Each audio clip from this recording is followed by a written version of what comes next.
First of all, I feel attacked. I'm kidding, I'm kidding. Fair criticism. We did not review the Tacoma for 20 years.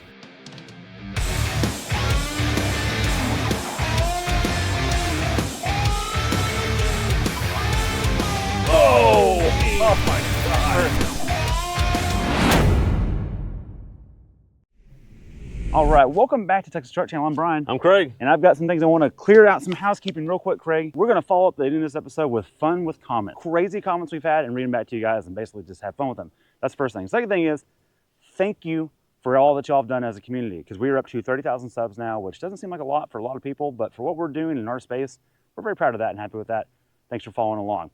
If you are new to the channel, consider hitting subscribe and like and all that good stuff. It helps us out a bunch. And if you want to get this stuff early, 99 cents a month, we have a membership program. It is as cheap as we can make it, and it's all to just build our community and give you guys something back.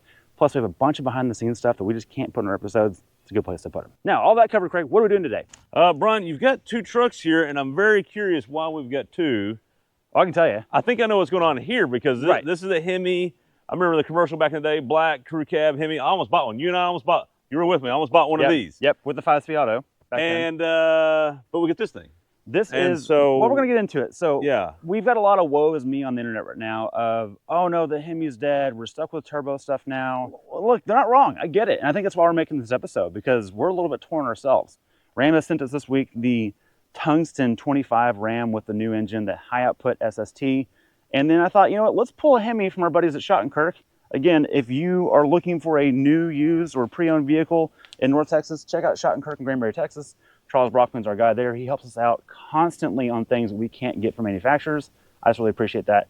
So anyways, he came in clutch with this low mileage 24 model Hemi. So this is the last year of the Hemi, and that's the first year of the new inline 6 turbo. So let's just get into it, Craig. Which is better and which is worse? I think it's a great idea, and we've actually split this up. You're going to get the Hemi because, well, you're Mr. V8 with all the Mustangs you've had America, in the past. Of course.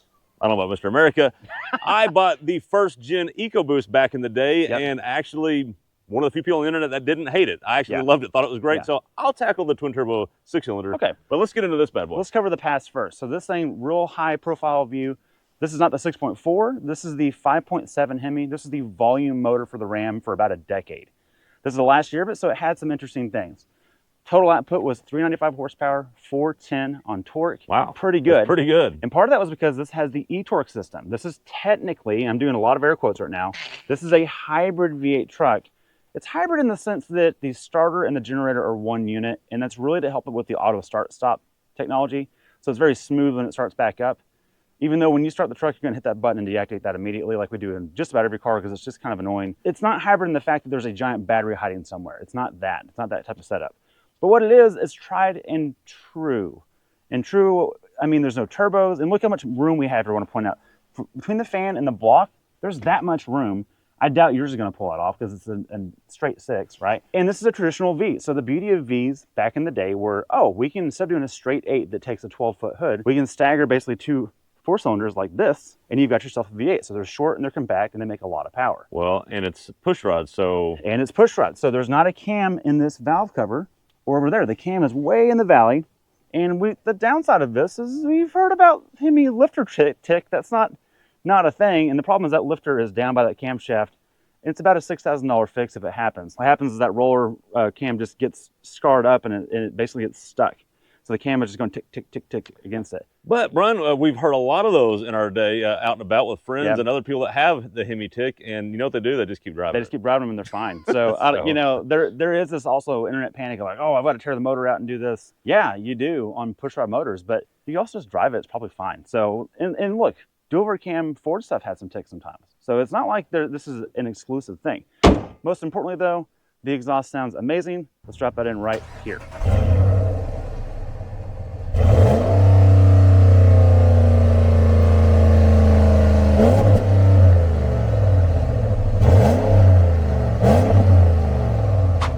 All right, that covered, Craig. Tell us about the future. Okay, come on over here to the future. And Brian, there's a lot of things here. So I'm actually wait, before you go, can you explain this to us? What is this? Okay, yes. Because look, Dodge is very good about telling you the motor it has. I love that they do that. Well, it's because when you come up to a drag light and you look next to you, you need to know what you're up against. Exactly. So when you see one of these, I'm just going to tell you, I think, we haven't done a 0 to 60 run yet, but I think you need to be scared when you see this. This stands for straight 6 turbo. Okay, but that's All of them have All of that them. nomenclature. Okay, but then if you see this HO next to it, that means boy. high output. I want to get into that in a minute and what those numbers actually mean. Okay. It means you're in trouble if you're next to a stoplight and you see one of those. That's what it means. So if you see an SO, you might be okay. HO, watch out. Exactly. Got it. All right, let's get in here. Brian, look at this bad boy. We've got a straight 6. You know it's a straight 6 because look, you got 1, 2, 3, 4, 5, 6 little indentions on the cover of the motor. Very Buick. Also, if you actually took this off, you could see the inline 6. Right, right. And Brian, let's just start off with what you talked about. Is there any room up here? There's actually more room than you would think. It's the items up here are serviceable. It's about that wide instead of a foot wide. It is. There is less space because it is longer as far as that goes. There's a lot more here. They did a good job of, they really wedged this thing back. So it is placed far back in the motor on the axles. Well, hold on. Can we do the mid-engine front? Yeah, it's almost there. I mean, it's almost a mid-engine, technically. It's technically a front mid-engine. So yeah, you could do that thing. Yeah. But yeah, Brian, there's a lot of room on the sides. Yeah, you're right. Look at that. There's a lot of room there. One of the reasons there's a lot of room over here, I want to point out, look right there. That's an electronically actuated brake booster. So that's a big upgrade. That's e-braking. Potentially. Could be. Interesting. Also, I want to point out, I see 2 turbos, but they're not in line. Brian, this is a 3-liter inline 6 twin turbo, like you just pointed out. Both those turbos, they're dedicated to 3 cylinders each. Oh, okay. So basically, it's a 1.5 3-cylinder sharing a crank with another 1.5 3-cylinder and 2 separate turbos. Exactly, but let's be clear. The heads and the block are all one piece. Of course. Well, the head's its own piece, the block's its own piece. But they're not 2 separate pieces. So I want to make sure. I don't want anyone to think, well, I heard that it's 2. No, it's not 2 separate motors. No. It is one motor, all one piece, all aluminum heads, all aluminum block, which is very standard, very normal. I want to point out some interesting details, and then I'm going to get to the actual specs and the numbers of this thing. So this is the high output, which means we get forged internals. We don't get that in the standard output. So some motors, you just get a different tune. This is not just a different tune. You actually get different mechanical hardware to handle the extra power that this thing is going to pump out. Up to 28 PSI in this motor. That's insane. Jeez. So there's a lot of, they crank the boost up on the high output, so you need the forged internals. This is a closed deck block. You said closed deck? Closed deck, yep. Like a Nissan GTR. GTR, yeah, some BMWs out there. Yeah, this is a very high performance motor. It truly is. And when I give you those numbers, you'll know. Very unique thing about this motor is it has 3 camshafts. You heard me right. It's dual overhead cam. Okay. But then you get another cam down below. The old one had 1. Well, we went from 1 to 3. But we lost 2 cylinders. Why do we have more cams? We have more cams because you get an extra one for the fuel pump. It's actually a chain-driven thing. It actually goes to it. It's actually serviceable up front here if you take the timing chain cover off. Interesting. Very interesting design, but I like that it's mechanical. It's just going to work. A lot of people complain about, pump-driven units. This is not that, so you don't have to worry about that there. So I'm going to look this up off camera. I don't know. So does that mean there's not one in the tank, or is there probably a lift pump in the tank? Yeah, there's a lift pump in the tank. Yeah, of course. Okay. This is all for fuel pressure. Oh, for the yeah, this gets you the fuel pressure. So, Brian, another kind of unique thing we have over here, Brian, this is paired to the ZF8 8-speed. No change there. We had the same thing. I think they call it torque flight. Yeah, they call it torque flight, like the old HP or something. Yeah, it's like 8 HP is ZF's number for it because you have that in Audis and BMWs. Right. Everything else that's great in the world. So. Great transmission. One of the unique things about it in this particular application is, Brian, you see this battery here? Yeah. This is a dual battery setup. What? See, there's another little battery. It looks like a lawn and garden battery, okay. a little tractor, garden tractor battery. What's up with that? Battery. That is actually in case, for whatever reason, you need to get that transmission in the neutral or in the park when everything else is not working for whatever reason, who knows. That little battery powers just the transmission, so you can actually do that. Pretty interesting. I thought that was an interesting tidbit, so I wanted to point that out. Brian, over here, I want to point one more thing out to you, and then we'll get into the numbers. There's a coolant tank here and a coolant tank here. Now, we've seen this before on other twin turbo setups, and basically what it is this is for the motor, this is for the turbos. They do a lot of things they've done for cooling here. It's very important. I do want to interject real quick. As much as I want to make fun of that complexity, the idea behind that is if you have a turbo line lose its cooling line for some reason, the motor won't overheat. It's not sharing the same coolant system. That's actually a redundancy. All right, Brian, let's get to the actual numbers of what this actually bad boy makes and what it all means. What this all translates to, Brian, you're not going to believe this number. 521 pound-feet of torque. That's a lot. Holy crap. 540 horsepower in a 3-liter. Now, it does require 91 octane, but we know that you can put less and it'll just be fine. It'll be derated a little bit. But to get that number, you need 91 plus. And Brian, it makes you wonder on 93 what happens then. So one of the reasons we've done this is emissions. We'll get into the details of that later. But Brian, let's talk about fuel economy because this has got to be better, right? Yeah, obviously. It's a modern turbo. Well, what does yours get? Do you remember what yours gets? Or you want me to tell you real quick? I think it's 1822. Yes, 18 city, 22 highway. This 18 city is incredible, by the way. This one gets 15 city, 21 highway. Yes. What? Yeah. What?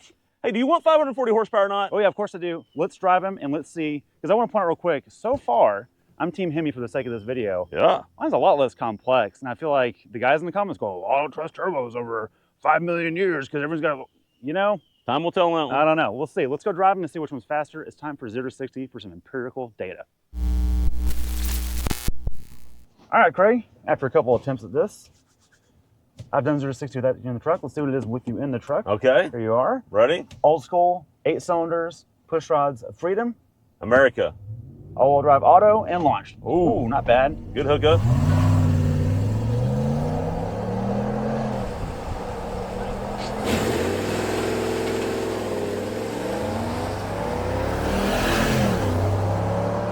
Not launch control though. 30, Sounds great. 40 sounds great. ZF8 is such a good transmission, and 60 miles an hour. What do you got? Not bad with me in the truck. Okay, that's a big truck. Yep. 6.97. We cracked 7. Not bad. Without you in it, 6.49. Okay. That's not bad. Wow. Sub 6.5. That's Yeah, pretty good. pretty impressive. That's good. Pretty impressive. I think that's all there really is to it with this. Time for the inline 6. Let's do it. All right, Brian, we're into the future. We are driving the future according to Ram. Yes, we got inline 6, twin turbo for 3 cylinders each. Yep. Hit it, buddy. We are in sport mode, and it means traction control is off, and it means launch control is now able to be used. It's a hidden one. Full brake, full throttle. Wait for it. There it is, 4,000 RPM launch. Oh!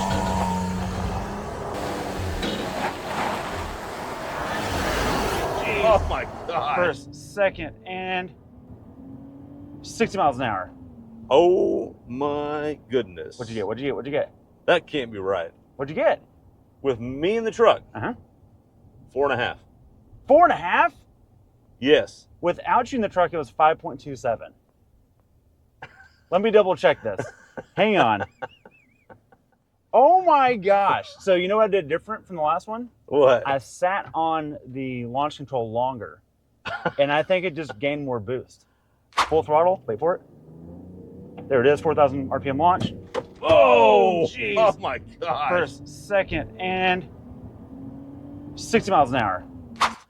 Oh my goodness. Craig, you do realize that the TRX is like right at 4. Wow. Okay. That's incredible. Okay. So we got several things going on here, Brian. Let's talk through them. Yeah, let's talk through them. First off, we got the ZF 8-speed, which has the hidden launch control in every single application it's in. Right. Then you also have 4 auto, so we got hookup on all 4 tires. Mm-hmm. We've got 28 PSI boost, which I think launch control just gave us all of it. I've never felt that until just now. I think we just got all of it there. We've got premium fuel in the sucker. Mm-hmm. And we got 540 freaking horsepower. No joke horsepower. No joke, real horsepower. And also, like you said a minute ago, they're going through a ZF 8 HP, which means you're getting all of it. 4.5 seconds, that is insane. Oh, so you forgot this. It has 22-inch wheels on it. It's 22-inch wheels, which are very heavy. But let's just, so Hemi to straight 6, or Hurricane, Hemi to Hurricane. Right. We dropped 2 seconds off the 0 to 60 time. That's huge. So I just want to, let's just start off right there. Let's get. Now, keep in mind, it's also a high output Hurricane, so we're not doing like that's true. The low output to the 5.7. But they don't make a high output Hemi. Not in the halftime. Not in the halftime. That's what I'm saying. That's what we're comparing. What we have here is reliability side, because we don't know what's going to be on this. We just don't know. We don't know. Just by numbers, this is better. This is better. And what I want to get at mostly, Craig, is because I'm Team Hemi on this episode. Yeah. And I generally like V8s. The more I drive older V8s from the mid-2000s, the more I like them. Because we drive a bunch of modern turbo stuff, and it's refreshing to have the charm of a V8. They just work, they're packaged well, and as we can tell by the EPA, they get better mileage than this does. Okay? The flip side is, this is way, way, way faster, and the vibes I've gotten from this, I know it's based architecturally off the Fiat 2.0, which we find in the Jeep Wrangler stuff, which has had hit and miss reliability, but has now sorted after its first year. It seems to just work. I've had a bunch of rental cars. Everyone struggles first year. They always work. This is definitely beefed up. We've got deep skirt pistons, we've got forged connecting rods and forged crankshaft and a closed deck block. Like, Mopar's not playing around with this, and they're making real power with it, and they're claiming that their crate engine version of this should be good for 1,000 horsepower. Now, I believe it. I do too, and my thing I keep coming away from when driving this is I'm like, oh, it's the senior citizen spec Ram, it's the loaded out one, right? It does ride great, it's got air ride and all that kind of stuff, but it pulls like a BMW with a B58, which is very, very interesting. It's impressive. And unlike the B58, you don't have timing chains in the rear. So if you do have to service it down the road, Oh, good point. everybody talks about reliability. Everybody's worried about it. Oh, good point. It's going to be fine. I'm not too concerned about the reliability of this. I am curious to see how that does play out. Yep. Who knows? Time will tell. Yep, time will tell. But Brian, let's get to the emissions thing. Why did Ram do this present? Why is the Hemi dead? Why is this gone? Everybody's like, well, it's to get better fuel economy. Well, let's just go to the fuel economy first, and then we'll get to emissions. Okay. This doesn't get better fuel economy. No. As we previously mentioned. And in my testing, I'm getting about 17 mixed without being a monkey. Not terrible with the boost. Totally, but being a monkey, I'm getting about 13, which is about on par with a fast truck these days. So. And then, Brian, let's get to emissions, because this is the really confusing, confounding thing I don't understand. Yeah, me According to the fueleconomy.gov website. Okay, not from the manufacturer, from the government. Correct. Side. Okay. This is not as good emissions-wise. It gets a 3 out of 10 score, which on their little rating system. And the Hemi we just drove gets a 4 out of 10. Both not great. But wait. The whole reason for turbos, the consensus in the automotive community is to kill the NOx emissions. Now, to be fair, post-combustion carbon, they're killing that, right? That's what turbos do. That's the whole idea. Okay, so this is worse than the 5.7 e-torque Hemi. Correct, and doesn't get as good a fuel economy. So I don't really, as far as the high output version goes, I'm not really sure what's going on here, except that this thing goes like stink. That's what I know. Yeah, look, as a consumer, I understand the emissions thing that is what it is. As an end user, this is way faster than a 5.7, and I'm really having fun with the powertrain.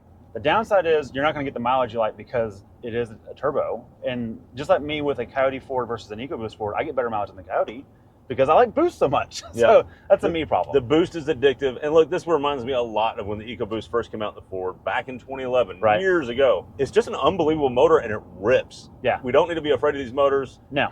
They're awesome. They're fast. It is sad we don't have the option of the V8. I hate that that's just gone. That's now. true. Ford does give you the look. We are making almost entirely EcoBoost, but you can still get a Coyote if you want. Yeah. I want to bring up one more thing that you brought up at breakfast this morning, Craig. People put their arms in the air. Oh, it's going turbo. It's losing reliability.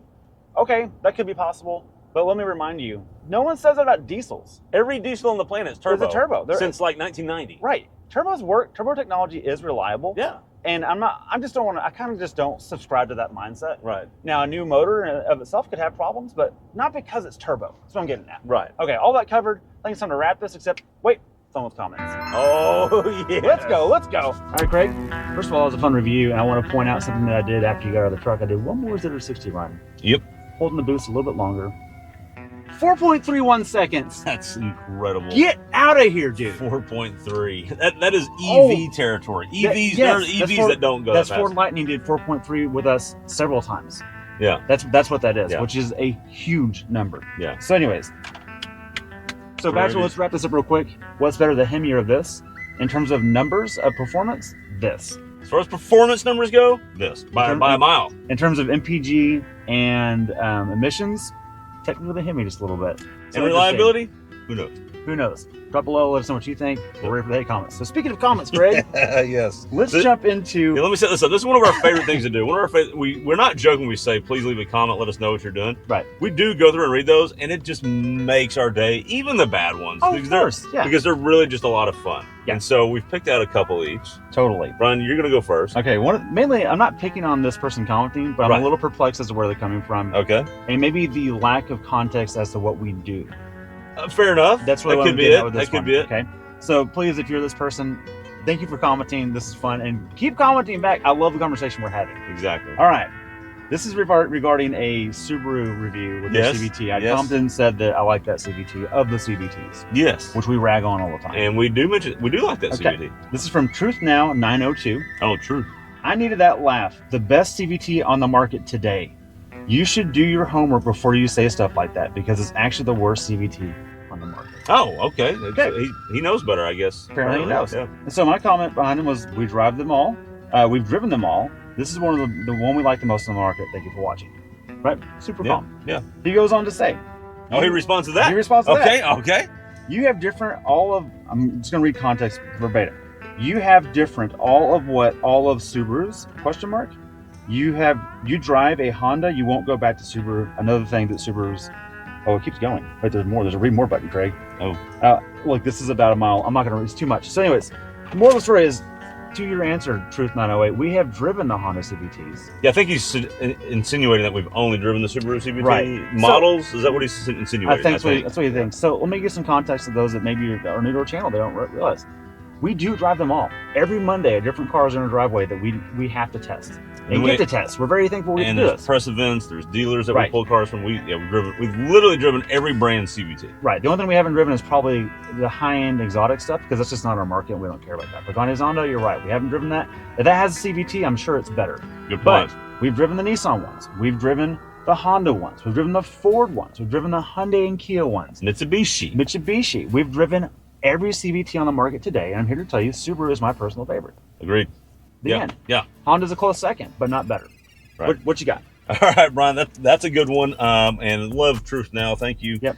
This one's from Nasty Soda 9212. Oh, great handle. I like that. What I like is that there's a bunch of Nasty Sodas out there. That's not the first one. They had to get so. Okay. Anyways, so Nasty Soda 4 days ago. I guess he's making a comment on their. Oh, this is on the Tacoma video. Oh, okay. Okay, we're well, there's a bunch of those. There's bunches, but one of the Tacoma videos, and he says, or she, I don't know, says, as someone that keeps their vehicles for 20 plus years, it's hard to take advice and opinions from people that sell their vehicles after a few months. So, Brian, first of all, I feel attacked. I'm kidding. Fair criticism. We did not review the Tacoma for 20 years. That's a fair point. We didn't. Well, it's also because it's only months old. It's not 20 years old yet. Yes, the 2024 model cannot be reviewed at 20 years until 2044. Right. So I did. In fairness, he brought up a good point. She brought up a good point. I replied with, "We'll make a deal. We'll shoot a video on this 20 years from now and give you an update. Please stay tuned." I tell you what, if we're still doing this on YouTube in 20 years, I'll happily go get our hands on a 2024 Tacoma, and we'll chime in and we'll see what happens. That said, Brian, I did also find some reviews on 2004 Tacomas out there. If he wants a 20-year-old review, they are out there. They do exist. He can go get them. Yeah. I am a little perplexed. Maybe y'all can comment and help us on this one. Why would someone want a 20-year-old review to be watching a 2024 review? That's a good point. You know, if you're shopping for 20-year-old trucks, you're in the wrong review. Yeah. That is pretty funny, though. And I do appreciate the sentiment. Because, by the way, to that, what's her fancy soda? Nasty Soda. Nasty Soda 420.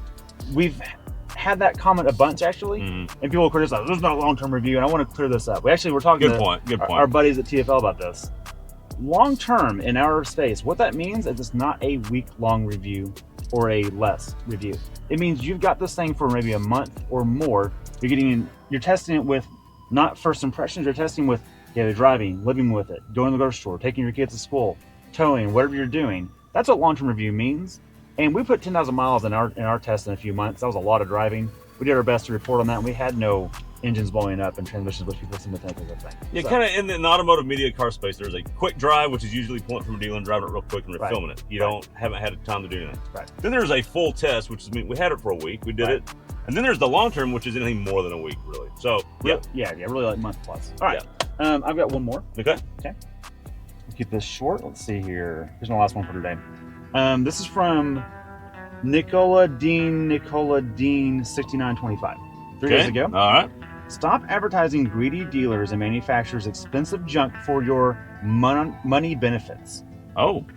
Junks shouldn't cost that much. Stop being puppets. American flag, American flag, American flag. Very patriotic. Very. And look, I'm with you. God bless America. I'm there. Yeah. Unfortunately, we are sitting in a American Ram that has a lot of Mexico in it too. And Canada. What I'm getting at is we can't. And Italy. and Germany. And German transmission. We can't help it, dude. It's a world product. Sorry. And my response to him was, we puppets are not getting paid by dealers or manufacturers. Don't get it twisted. Thank you for watching. So just so people know, let's clear that air up too. Yeah. We do not get paid by manufacturers to review cars. We simply don't. Oh no. We're gonna go vlog style, Craig. We simply don't get paid by manufacturers to do these reviews. Now, some influencers will get a check to do some like TikTok stuff. That's not us. We've made that very clear. We don't do that. It'd be great to get a paycheck and do this because you guys watching is great, but it doesn't really pay the bills. We don't actually make money off this personally, Craig. Nope. We put it all back in the show to keep growing it and having fun with it. So that being said, also dealers don't pay us either. Although we say that enough, we might have to go look into that. Yeah, I wish they did.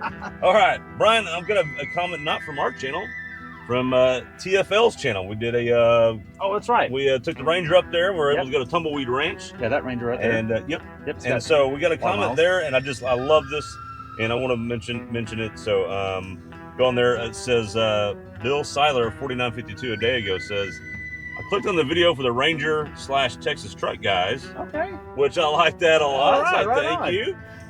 And there's several comments like that. Thank you all for that. We really appreciate it. We love the TFL guys. Glad y'all love us too. And it's really cool to see the comments on their channel about us. That was pretty cool. Yeah, that's awesome. And then this guy continues though. Bonus jokes about Andre's lack of cruise control and a bunch of laughing emojis. Oh, so, poor Andre. So if you don't know, if you don't follow TFL, which I'm sure you do if you follow us, we're such a shared space. His Chevrolet Colorado didn't come with cruise control from the factory, and it's been kind of an ongoing joke between GM and him. We were razzing every time we see him about it. Anyways, just good job on that viewer. He's paying attention to all of it and got the little inside joke. We thought maybe it was just an inside joke, and he got it. It was pretty good. So with that, that's pretty much it. Thanks for watching. We like to do fun with comments and try to do this a little bit more often, so stay tuned for some of those and leave us the comments. They just really do make our day. That's the best. And if you want to see more of this, let us know, because this is really for us, but we like to share it when we can. So, all right, till next time. See you next time.